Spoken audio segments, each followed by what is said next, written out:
Hi, everybody. We're so excited to be here today. We're talking about our newest book, Action Takers Who Get Shit Done. And I'm with one of my favorite people on this entire planet, Heather Meglasson. Heather, I'm excited to have you here today to talk about this book because you're one of the authors in it. Thank you so much for joining us.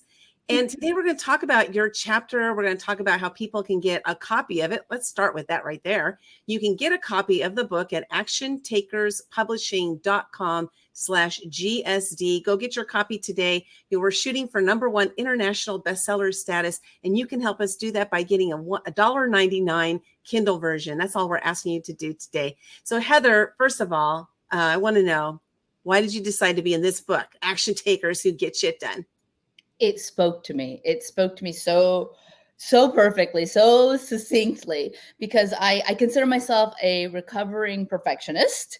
And what that means to me is that I've had to learn to show up and process instead of waiting until I think it's perfect or even feeling like I'm ready. In fact, I'm now triggered by if I feel like, but I'm not ready, it means it's like 3, 2, 1, I have to do it, because that's just the way I can continue to move forward. Otherwise, I get like that frozen analysis paralysis. And this happened to me for most of my life. And in a few years, I could say it hasn't been most of my life. It's only been less than half of my life because I am really a recovering perfectionist. So I occasionally I still have tendencies, but I'm working every day on moving forward and getting shit done.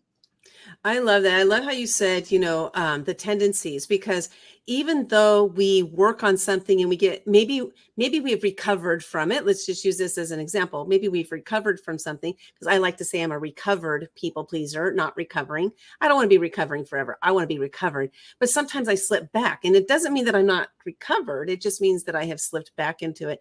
So my question for you related to that perfectionist, because, if you're listening right now and you are a perfectionist, raise your hand or drop down, I'm perfect, in the comments. Yeah, exactly. I'm a recovered perfectionist as well. And, I spent over 25 years in the legal field, doing proofreading for the court system. And it was my job. I was paid to be perfect. That's a lot of stress. So I'm curious for you, when you recognize that you're in that perfectionist state of mind, first of all, how do you recognize that you're in there? Is it a feeling? Is it a thought? Is something going on? What's going on within your whole presence that tells you, I'm here again. I need to get out of it and get shit done? That is such a great question. And I have an amazing answer for that, because I learned that doubt is just evidence that growth is happening. Self-doubt is evidence that growth is happening. So whenever I'm like, I'm not ready, I need to do this thing, I'm not ready, and I can feel the sweaty palms and the butterflies in the stomach and heat around in this area, and I get flushed and everything, then I just realize, oh, I'm on my growth edge right now. Because at that edge of the comfort zone where you're getting ready to push out and expand it, that's when all of that fear and that doubt and that overwhelm start to happen. But that's not necessarily a bad thing. It's just evidence that you're growing. And so when I realized that that was the case, it made me like accept it. It's like, oh, okay, this is not a bad thing. This is just telling me that I'm about to do something that's going to actually expand who I'm becoming in the world. And so it became more of a positive thing. And it almost like became motivational and inspirational to do it even more. And with the whole recovering perfectionist thing, then it's like, okay, now I have a commitment to show up in the process of it and get rid of the idea of failure and success, but more test and result. So I'm feeling nervous. It's not ready. Let's test it and see what happens. And that I love that. was perfect for me. As perfect as perfect can be. Exactly. And that's what the beauty of this is because you're able to say, perfect for me is I go out there and I test it to see if it works. It doesn't mean I go out there and it's perfect right out the gate, because how do we get better at things? We got to do them over and over and over again. Sometimes it takes a long time. They say to be considered an expert, you have to spend 10,000 hours doing something. So imagine, like what it is that you're working on, you're embarking on. Did you go out there and try it for 30 minutes? It didn't work and you gave up? Maybe that's why you're not successful in that particular area, because you quit. You quit on yourself, right? And that's what this is, something that I spent decades doing, is quitting on myself.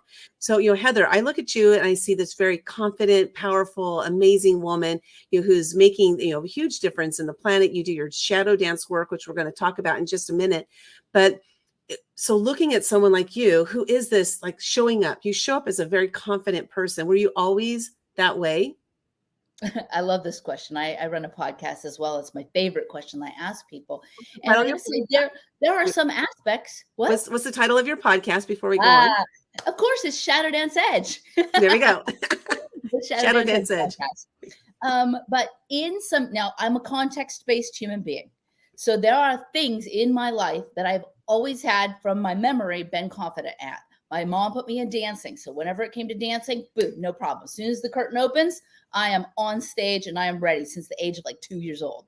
And that also with singing as well, in harmony parts, lead, a little bit different. That story's actually in the book as well.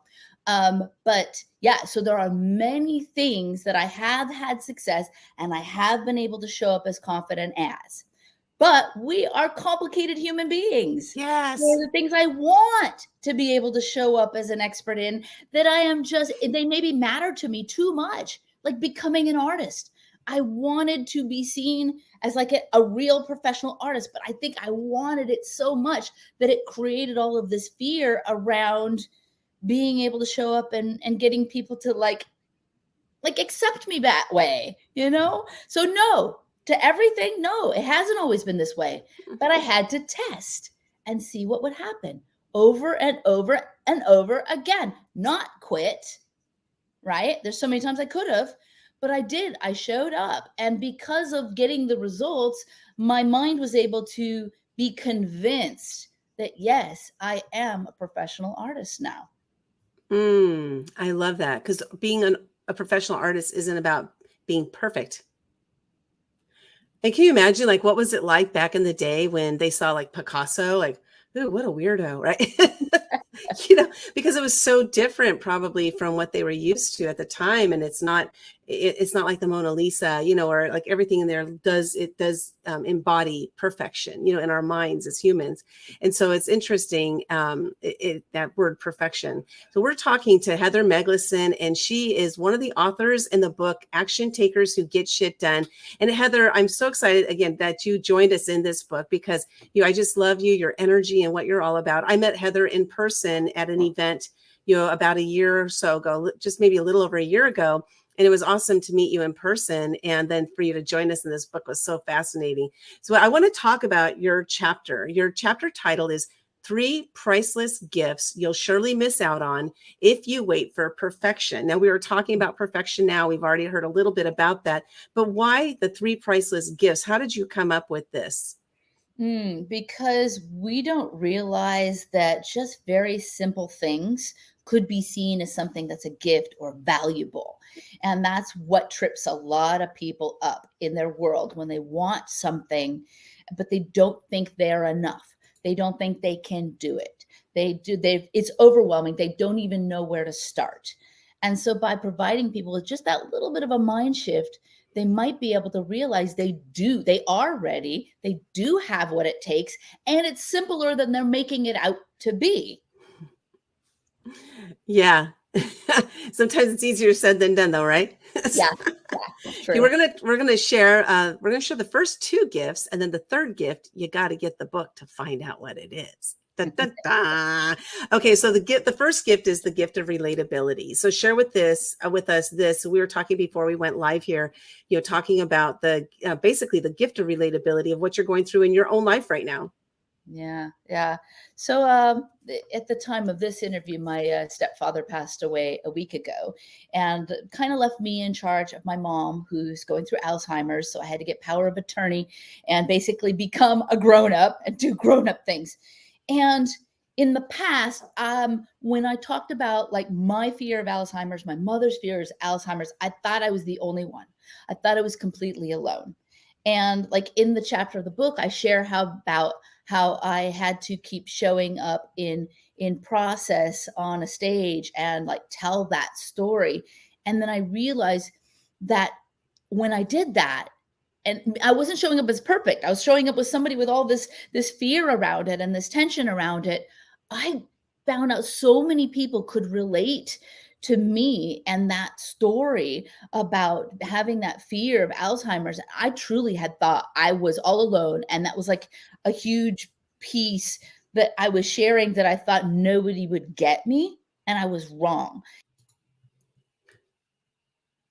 With my show, which is not even completely done, I was just showing pieces of it. People were already telling me I'm on the right track. And that's the point. When we show up not polished, we're going to get feedback from people that are going to relate to what we're talking about and give us more information about what they need from us to help them. I mean, it blows my mind. So, and because oftentimes as an entrepreneur, we'll go, I have this product, I'm going to polish it myself and present it to everybody. And people are like, well, I'm not quite aligned with everything. I kind of get what you're going for. But if we show up in the process, they're going to tell us exactly what they want. So awesome. Yes. Oh my God, so true, so true. And I could tell, from your energy of saying that, like that epiphany, like it hit home hard. And I think that's really an important piece here is that, when we find something that we connect with other people, one of the things I like to say is that it's our connection, our relation points that create our relationships. And so it's that point of connection, that relatability that creates those relationships. Then also, as human beings, one of the things that we look for is that community, is to feel part of something. And so that's how that relatability piece comes in as well. I love that. Now, your gift number 2 is the gift of receptivity. Why don't you share with us what that one's all about? So Ooh, also, instead of showing up perfect, when we're showing up in process, we're open to more people giving us feedback and even offering us help. If we're already polished, people don't need to do that. So when we show up and we're getting shit done, we are in that state of being open to receiving help. And that not only builds relationships, it builds people like getting to know us and our message and the things that we're going to do. And they're going to go out and want to share us more because they got a chance to help us. It's weird, but it just works. And it can actually grow your business overnight, sometimes. So it's a super gift to show up before you're ready, just because of that. show up before you're ready. Show up before you're ready. And that is an important piece right there. You were talking to Heather Meglasson. She is one of the authors in our book, Action Takers Who Get Shit Done. Go get your copy today at actiontakerspublishing.com/GSD. While you're over there, go cash in on the free gifts. A lot of our authors have given away free gifts. And so go cash in on those and make sure you utilize them. The gifts are there for you to utilize so that you can grow your own personal life and then also your own business life. So Heather, we can find you at shadowdanceedge.com, shadowdanceedge.com. And it's been a pleasure having you today, at our book launch. So excited about it. So last words, Heather, your last words about getting shit done. Oh my gosh. Last words. Be kind to yourself. Be compassionate. Show up in process and let other people be compassionate with you, for you, and relate to you. You'll move forward so much faster. I love it. Thank you so much, Heather. Have a great